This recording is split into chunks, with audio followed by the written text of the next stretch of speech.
Hey, what's going on, good people? It's Gardner Douglas, your Oyster Ninja. I'm here with Mr. James Ronayne, having a sit-down conversation with him because he's doing some great things for the Chesapeake Bay and the industry in whole. And what's going on, man? How are you? Nothing much, man. It's a good day. Just got off the water. I went out early fishing this morning with some friends. Nice, So nice. Well, what's running these days? Like, what are you catching? this morning we went to Poplar Island and we're chasing some rockfish. So Okay, we got some good ones. So nice. and it ended up being a pretty good morning. Recently, I guess this weekend you had the was it a boat show or something going on? Yep, that boat show in Annapolis. So it's the power boat show. I think it's like the largest in-water boat show, I think, in the country. But I was there with CCA. Recently I've joined CCA as one of their interns. So I was there with oyster filtration tanks and we were building reef balls. So it was pretty cool. We had a in the fish talk tent, we had a table with two oyster tanks and we were building reef balls all weekend. So it was a cool event and cool to be a part of. The reef balls are basically this big concrete ball. It weighs about 250 pounds. And it's probably about knee high. So they're basically when oysters are reproducing in the water column, they basically the young oysters just need a hard surface to latch onto. So these reef balls basically just put hard surface on the bottom.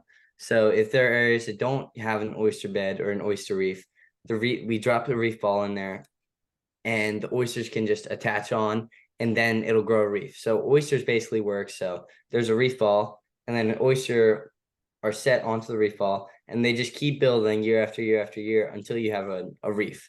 Um, so they're cool to build. You get a mold, the fiberglass mold, you put it together, you fill it with concrete, and then you hatch the mold. So you take the mold apart and you have yourself a reef ball. So they're super cool to do. And CCA's initiative of, I think in Calvert County, every single fifth grader has built a reef ball. Oh Um, wow. really cool about it's a really awesome education tool, and it's also a really good way to help the oyster population in the bay. So it's kind of a super cool thing that we're doing. But so I was just at the Annapolis Boat Show building reef balls with people. So it was cool. The public was stopping by and building reef balls, and it's really something that people of all ages can do as well. So we had people as young as like 5 years old there who were helping swing the hammer and pouring concrete, and we had people who were super old as like 85, who were there and mixing concrete and taking pictures. So it's a cool experience to see, just to kind of everybody connect. So it's a cool way to help the bay. So in brief, I know you're an intern and new to the organization, but what is CCA? So it's a organization like CBF. So we focus on angling, on fishing, and conservation. So we really focus on education, conservation, and getting the bay ready for like the future. Um, so a lot of people tend to think that the bay is here.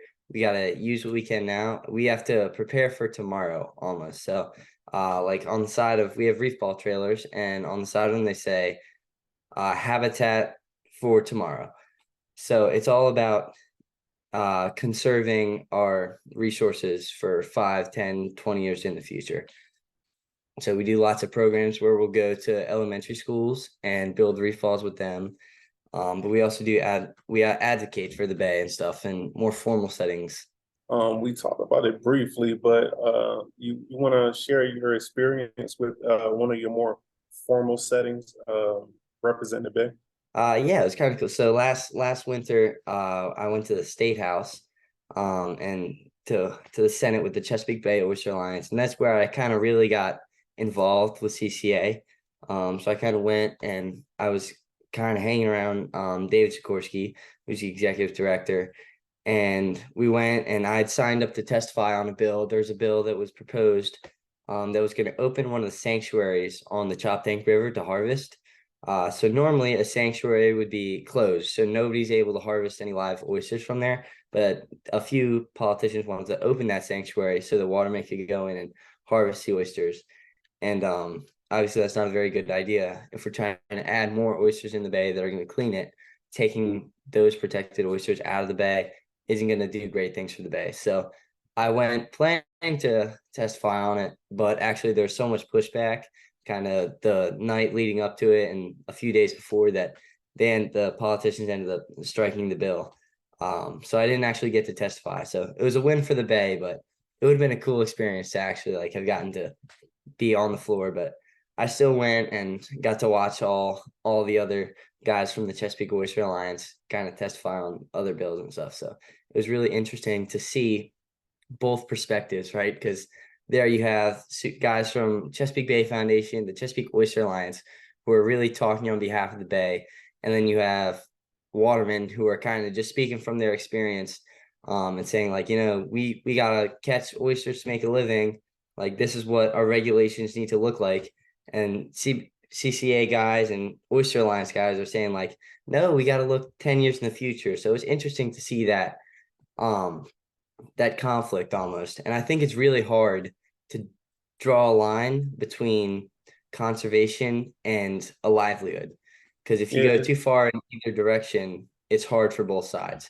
it's almost like the two worlds are colliding, and just trying to find that middle ground almost, Exactly. See, that I like to equal. say like everybody wants the same thing. Like whether you're a waterman, whether you're working for the Chesapeake Bay Foundation, everybody wants a clean bay with plenty of oysters, plenty of fish, plenty of crabs in it. So I think that's the common ground between everybody. It's that everybody wants a good bay. You're a young guy. How old are you? I'm 17, so I'm a senior in high school this year. Get the freak out of here. I knew you was young, but I did not know you were that young. That's Yeah, yep. awesome, first of all. Thank you. Wow. That's great. So where does your passion come from? Like, how the heck, like, how are you so passionate about the Chesapeake Bay that you really, at your age, have experience, but not really experience? Yeah. So I kind of grew up around the water. I'm from Annapolis, so I would say it's kind of hard to grow up around here and not like have some interaction with the bay. So my dad's a sailor and he kind of got me into sailing when I was young. And then ever since then, I've just kind of grown into it and started fishing and started doing all this stuff. So that's kind of how I got into it. So I got my parents, our first boat was a 17-foot Mako. It was called Tortuga. And it was this old boat at a 88 horsepower Mercury, or no, 88 Evinrude Special on the back. And it was a super fun. I got to really just experience the bay from a young age. So I was pretty lucky in that fact. But since then, I've picked up and ran with it.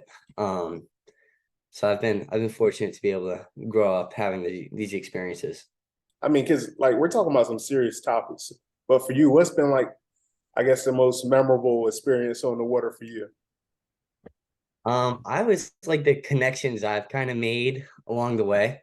So I like that like now at this point, if anytime I go out in my boat pork chop, it's pretty much impossible for me to get from the dock to Thomas Point Lighthouse without seeing somebody who's yelling, "Hey, pork chop, what's up?" So I think that that's really something that not a lot of people can experience on the bay. So I think I'm pretty fortunate that I've been able to forge those connections from all sides of the bay. So I can go out and see watermen who are working the water in the morning and fishermen who are just casually fishing, and then I can see $1 million yachts who are from the yacht club who I've known and met around. So I think it's really cool to see all different aspects of life around. So you're interning now, but I guess where do you see your future? Because you're still in school. So where do you see your future? How does it relate to the Bay, and what you're doing now? So I'm a senior this year, senior in high school. So next year I'm gonna go to college somewhere. So right now I'm in the process of applying to colleges. So I've got my list and I'm applying. So I'm gonna go and I plan to study environmental sciences in college. So I'll study that somewhere, preferably marine sciences, probably with a minor in photography. And so I'll go get a degree and then we'll see where I end up from there. But that's like the short-term plan. Like when we first met, it was at Jay Fleming's for holiday party, And they were telling me about the things you were doing with delivering oysters. Can you tell me a little bit about that? Yeah, so in 2008, I think the DNR, Department of Natural Resources, started this program called the Marylanders Grow Oyster Program. And through that, they would allocate funding and oyster shell to local nonprofits like Chesapeake Bay Foundation and other stuff like that. And so they would give out these cages that are full of oyster shell, recycled shell that has spat, so baby oyster planted on the shell. And they'd give them to locals around and they'd put them under their docks for the winter time. And that basically just gave the young oysters a chance to grow up in a protected environment in shallow waters under somebody's dock. And then in the springtime, people would bring the oysters back to CBF and then they'd go dump them on a reef around the bay somewhere. So it's a super good program because it gets the public involved. So most people would normally not have the chance to interact with oysters in like that kind of almost commercial way. So in that sense, everybody gets involved. And I always like to say that somebody's not going to care or fight about something if they don't know what it is they're fighting for. So the fact that they can have that experience where they're out and getting dirty with the oyster cages really gets people excited and interested in helping the bay. So what I kind of do is I go around my community every year. This year I have 40 oyster cages, and I go and put them on people's docks who wouldn't normally be involved with oyster stuff. So kind of through me, they get to participate in helping the bay. So it's cool to be able to interact with all those people and kind of teach them about the benefits of oysters on the bay. What are you fighting for, man? Just the bay. I love going out on the bay. That's like if I've had a hard day, I go out on the bay. I go out fishing. Like I go out. I've been out. Today was my 212th day that I've been on the water this year. So like that's kind of my peaceful place, my happy place. So just keeping that clean and healthy is really the goal. You spoke a little bit about having some pushback from the politicians. Um, what message, if you could speak directly to them, what message would you give to kind of push them to your side or push them to see the way you see? I think that it's important that everybody on the bay, everybody always kind of makes it an issue of like this side's fighting this side, and that's really just not true. Usually it's just there's something that somebody doesn't agree on, and it gets blown out of proportion. So I think that it's most important that everybody remembers that everybody wants the same thing. Everybody wants a healthy bay. So you could be a waterman who's working the water 6 days a week, or you could be somebody who's sitting in their high-rise apartment who just likes to look out at the water. And everybody's going to want the same thing. When no matter what side of the economy you're on, what side of the politics you're on, everybody wants a clean bay. So I think it's important that everybody remembers that and that we're all fighting for the same thing. That's good, man. That's deep. Um, it's crazy to think that you're 17, man. When I was 17, I think my biggest issue was dang, getting a low grade or something. You know, Yeah. it's really wasn't thinking about nobody else. I guess I was just thinking about, dang, I'm doing all this studying, but I'm not really getting any higher grades. But that's another story. um, Always something. right. That's great. So how do you tell your message or show your message to people who or don't really understand like oysters and what you're doing with that? I think one of the best ways. So I've recently, in the past kind of years, so I've really got into photography. So like you said, Jay Fleming, like he's been kind of a mentor for me, and a few other guys around the bay have kind of helped me get into that. So I think that that's been a really good way to tell a story. So through the lens, you can tell 1,000 words. You get to show every aspect of the bay. So like one of my favorite things to do is go out in the morning, like with the sun, and just take pictures of the watermen who are working the water. Because that really just shows the kind of the other side. So most people don't realize where their crabs are coming from or where their oysters are coming from. So I think it's important that people see that and see how these guys work and see. I know a million boaters fly by all the crab pots every year, and I probably think half of them know what they are. Um, so I think it's cool to be able to tell both sides of the story. So through the lens, I think that I've been able to do a pretty good job of that. And at this point, it's kind of I'm out enough mornings that most of the crabbers know me, and they like seeing me pull up alongside them and take pictures. And I always send the pictures to them. So I think it's cool to be able to forge those connections on the water. And that's awesome, man. You're wise, man. You're you're Something really like wise, man. that. That's what do your parents think about what you're doing? They think it's cool. They kind of were the ones who got me into it. So when I was younger, they actually started that Marylanders Grow Oyster program, and they were kind of some of the. I think in 2011 they kind of joined it, and they got 2 oyster cages and put them off the dock. And so I, through the years, I've kind of just like taken over it. I was like always fascinated when I was younger. I remember walking out and pulling up the oysters and looking in them. And one year we had a blowout tide where the tides are super low and all because it's basically just a strong northerly breeze and a hard outgoing tide. They make the water level drop super low. So you could actually walk under the docks. So I was out walking under the docks, and my mom took a really cool picture when I was like 12 of me like standing under the docks, like messing with all the oysters, and it's cool. So it's kind of been a lifelong passion that just has been fueled by some encouragement. Yeah. So So how would you encourage parents to get the message to their kids? I think obviously not everybody's gonna be as interested in it as I am. Like I know I have a younger sister. She's 3 years younger than me, and she loves the water and loves doing stuff, but she doesn't have the same kind of level of passion that I do. So I think it's just give them the opportunity to go out and see oysters and learn about stuff. So, and I think some people will take to it. Any favorite photos? I definitely have some favorites. I took one a few years ago, actually.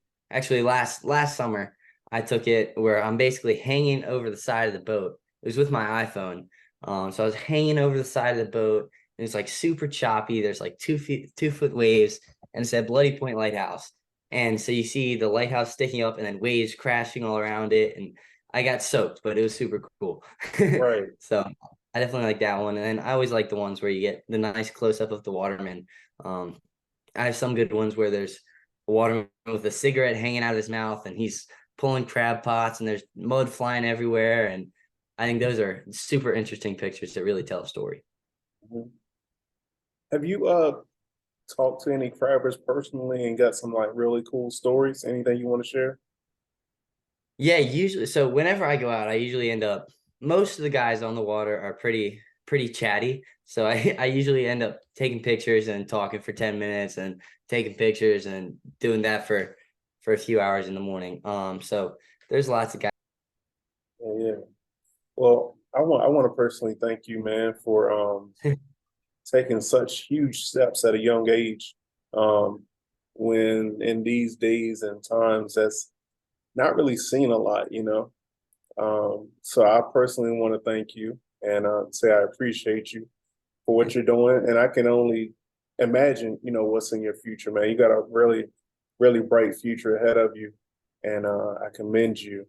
And, you know, just keep going and stay positive and, you know, keep that negativity out by, you know, spending time on the water and keeping that passion alive and just knowing what drives you. You know what I mean?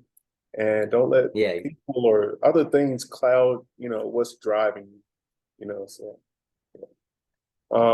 where can people find you and you know, follow the journey? On Instagram, I think I'm just FV Pork Chop, and I'm on Facebook as well. At my real name, James Ronayne. So Well, again, thank you so much. And I appreciate you. And hopefully we'll be hearing from you soon with, you know, lots of updates and stuff. yeah, man, it's good stuff. And then I'll be hanging at a few restaurants in Annapolis over over the course as well. So I think in December I'll be hanging at Metropolitan in Annapolis, and we'll have a reception there. Okay. So a little holiday party. Okay. So All right. Okay. Again, just keep us updated and I'll share it on so the Oyster Ninja PC on Instagram and I'll share it on SS Shucking also. All right. yeah, man. stuff. Yeah, totally.